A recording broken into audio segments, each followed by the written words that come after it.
Globally, over 1 million hectares of mangroves have been lost since the late 90s. And while there have been considerable gains in river mouths, action is still a priority to protect what remains and restore what's been lost. Mangrove planting has become hugely popular in our country as we strive to bring back this disappearing natural resource that helps protect us from storms, from floods, and erosion. But there's so much more that the mangrove does for us and so much more that we can be doing to help protect the mangroves. I'm Paolo Abrera, and this is One Small Act.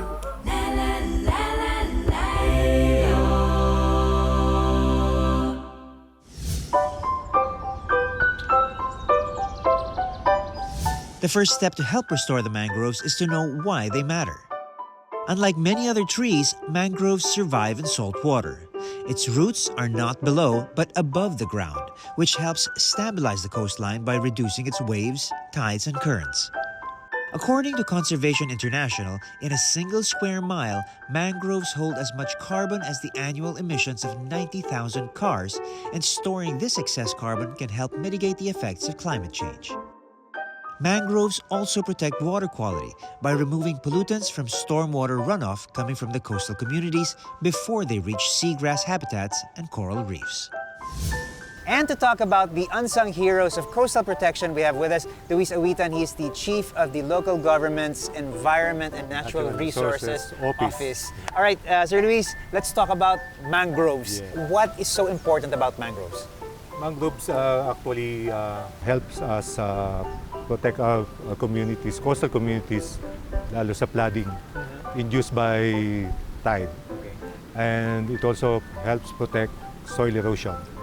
Mangrove serves as fish nurseries. Usually, yung mga maliliit nating isda, mga flies, diyan nagtatago para eventually they grow and they keep the fish stocks healthy. Yes. Many organisms depend on their life cycle to in the mangroves. Right. They will never complete their life cycle if they will not, for example, lay their eggs in the mangroves. So it performs such an important role in maintaining an environmental balance for natural species there and for us who live along the coastline. Yes. This was knowledge na alam natin at some point. We knew how to live in harmony and we were aware of how important mangroves were in maintaining the balance. Like we said, at what point did we go wrong? At what point did we start uprooting these important species, using them for our own purposes? Going back to the history and the case of the province, I noticed that most mangrove areas were converted to fish ponds. Okay. And in some areas, were converted to industrial sites. And from there, totally remove the mangroves. That's the reason why it's almost decrease the areas covered by mangrove areas. Right, so maybe in the interest of development, we forgot about how important something like this was. And we've paid the price, obviously, when it comes to inclement weather, bad weather. Climate change is making weather much more dangerous, and we've felt the effects of our neglect for this. How do we fix that? So right now, in our own simple way, we try to rehabilitate even small areas.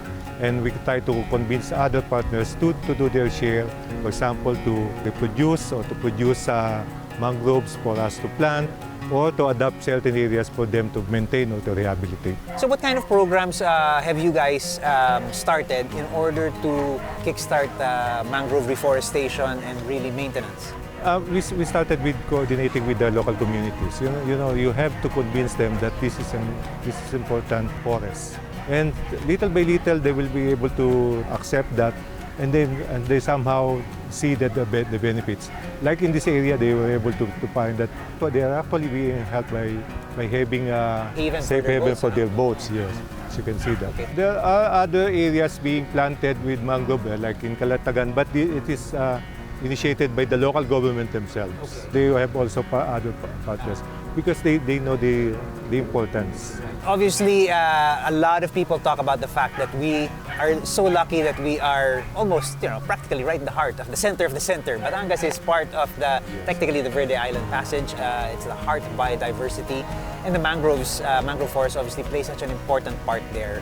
Can you talk about the role that it plays there and what would happen to this center of the center if we have more degradation of the mangroves? The mangroves are part of the life cycle of some important species of aquatic organisms. So if you remove that, you actually reduce the number of species that is part of the biodiversity. And it's a chain reaction. Yes, When you have you're right. smaller species running out, Yes. eventually everything runs out. Every small step taken to save and restoring these trees brings us closer to a better world that we want the next generations to inherit. But where do we begin? We'll find out when we come back.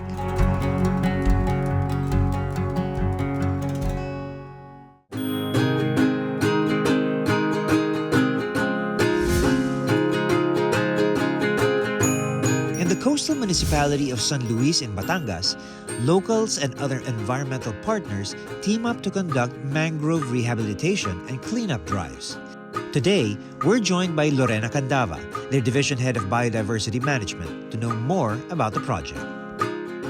Right, Ma'am Lori, let's talk about the project. Kailan po nag-umpisa tong replanting or planting of these mangroves? Nag-start ito ng 2007, 2008. Okay. Ang aking pinatunguhan ay yung aming vision, greener and ecologically balanced province of Batangas. Okay. Based sa DNR, sa study niya ng 2002, meron daw dito sa Barangay Banoyo na at least 0.5 hectares. Sabi namin, ay tama-tama. Sakto. For restoration and rehabilitation. Mukhang successful naman kasi dumami na siya. So ano yung mga nasasabi ng mga locals, ma'am, when it comes to the success of the mangroves? Nararamdaman ba nila na nag-iba yung buhay nila because of the care of the mangroves? Ah, yes.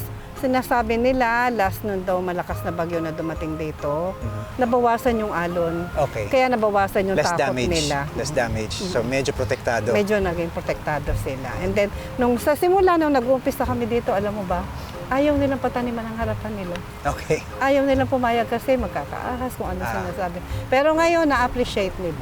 Finally, nakita nila ang benefit nung dumating yung malakas na bagyo dito.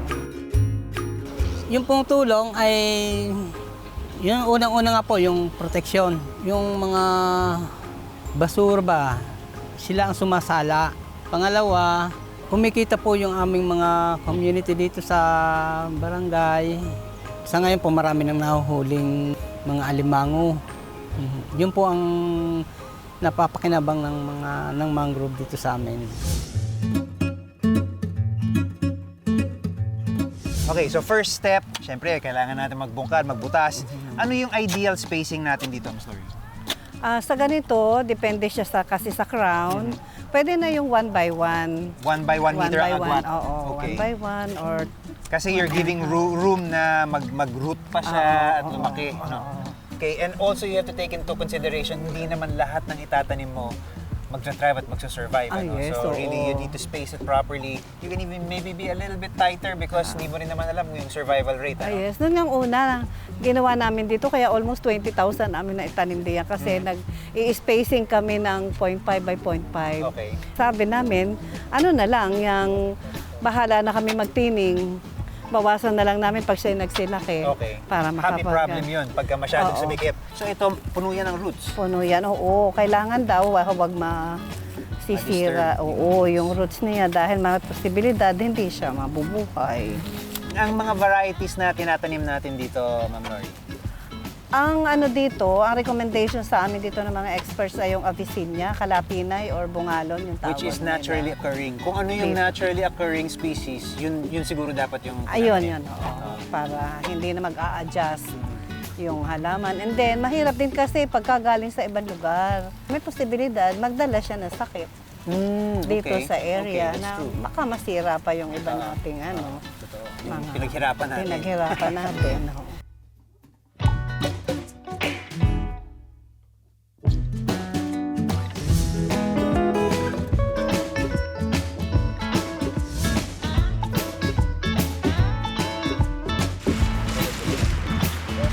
Ma'am Lori, why is it important na kasama ang cleanup? Hindi lang yung pagtatanim ng mangroves yung mahalaga, mahalaga din yung maintenance and cleanup, which is what we're doing now. Yes. Importante yung clean up kasi kung hindi natin siya tatanggalan ng mga basura, especially mga plastics na pumupulupot sa mabababang mga halaman natin, matutumba siya. So yun talaga yung nagiging reason kung ba't sila hindi magsusurvive. Hindi na. siya Okay. magsusurvive. Gaano kadalas kailangan itong mga cleanups na to? Ay, kada tuwing uulan, tuwing babaha. Papasok ang basura. Kasi ang plastic. itong Banoyo, maraming river dito na nagko-connect dito sa bay na ito. Kaya maraming basura ang pumupunta din. And also, during ganitong panahon, yung habagat, basura galing sa ibang Papasok pa ganito. papasok dito. Kaya kailangan.